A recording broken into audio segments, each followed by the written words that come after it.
Hey guys, Brady here with Golden Era Parts. I wanted to make an instructional video on how to install our US spec 1989 to 91 Honda CRX door weather stripping. For those that aren't in the know, in the United States, the 89 to 91 doors are a little different than the rest of the world because we have seat belts in our doors.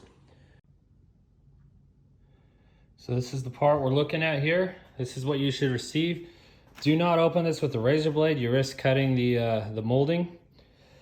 Once you open these, it seems self-explanatory to install weather stripping in a door, but there's actually a little bit of nuance to doing this, specifically these areas up here and around the top, because they don't rely on clips.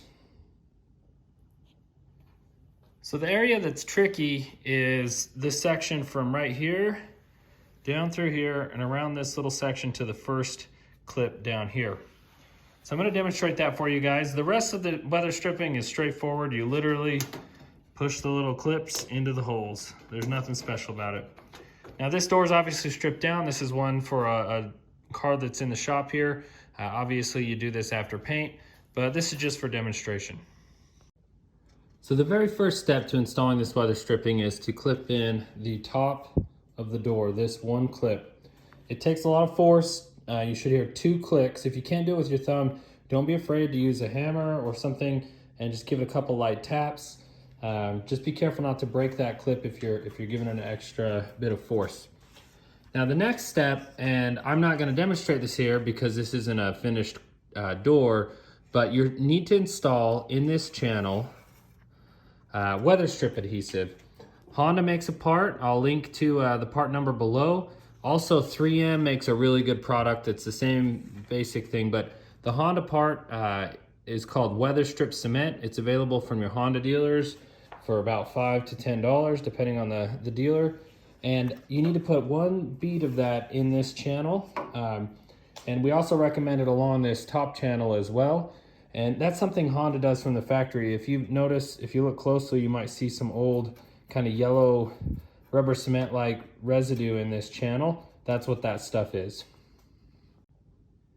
Now once you've got that rubber cement in, intuitively you're gonna feel like you need to push this edge in first, but the trick is actually to start on the back side.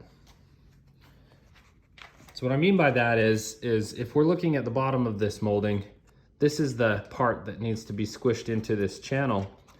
We want to start on this side first, and then we'll push in right here first along the whole channel, and then we're going to come back and carefully squish the other edge in. It's a very tight fit.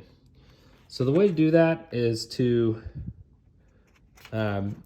start it kind of flush with the front and then just pull back as you go. And that'll get that first edge in. And then after that, we'll start on the other side. Okay, so now I've got that first edge in, but you can see that the second edge here is still out, and this would just fly off if I shut the door or anything. Now, you'll see there's a little bit of a offset here. What we're trying to do is get this squished up a little bit. So basically, as we push this in here, it stretches this way. And so we need to squish it in as we go. So we're trying to contract it a little bit as we push it in. So what we do is we start with the flathead right here, and we carefully push each little edge in, just going 1 section at a time. But we also keep pressure upward to make sure there's not too much slack right here. If you don't do that, you're gonna end up with a bubble right here.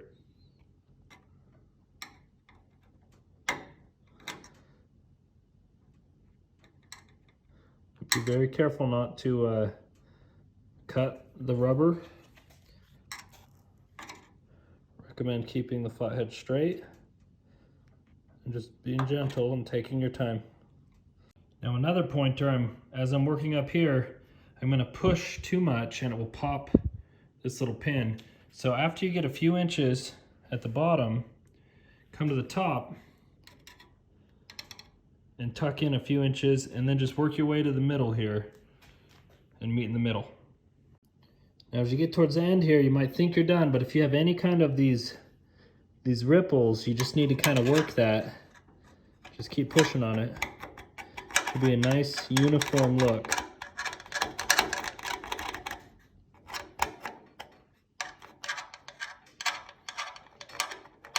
And we're all done.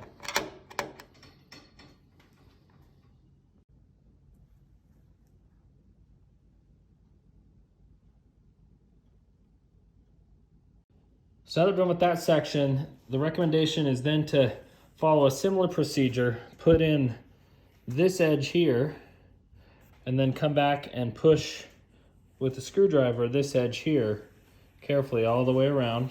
I haven't done this one. And then once you get down here, all of the holes should just line up, and you can go around the edge and push these in.